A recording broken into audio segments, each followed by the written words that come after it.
بسم اللہ الرحمن الرحیم۔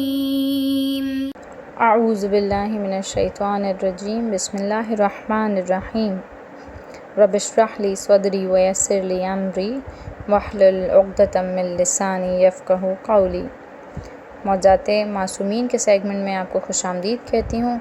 آج کا معجزہ ہمارا امام حسن عسکری علیہ السلام سے منسوب ہے۔ تاریخ اسلام میں ایک نمایاں شخصیت خانم کی ہے جسے صاحبۃ الحساد کہا جاتا ہے۔ ان خاتون کا طریقہ کار تھا کہ ائمہ معصومین کی خدمت میں حاضر ہو کر ان سے امامت کا ثبوت طلب کیا کرتی تھیں اور سنگریزوں پر مہر لگوا لیا کرتی تھیں، اور یہی اس امام کی امامت کا ثبوت ہوا کرتا تھا۔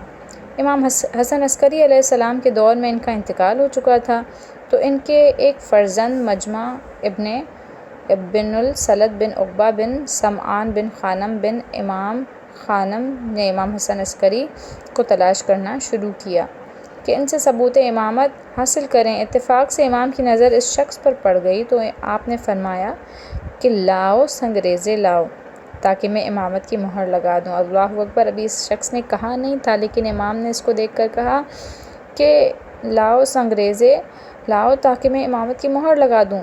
مجمع بن السلط حیران رہ گئے کہ انہیں دل کے حالات کا کس طرح علم ہو گیا، اور پھر مہر لگوا کر اپنے دل کو مطمئن کر دیا۔ اللہم صلی علی محمد وآل محمد۔ سبسکرائب کیجئے ذکر ٹی وی اور اس علم کے سفر میں ہمارے قدم کے ساتھ قدم ملائیے۔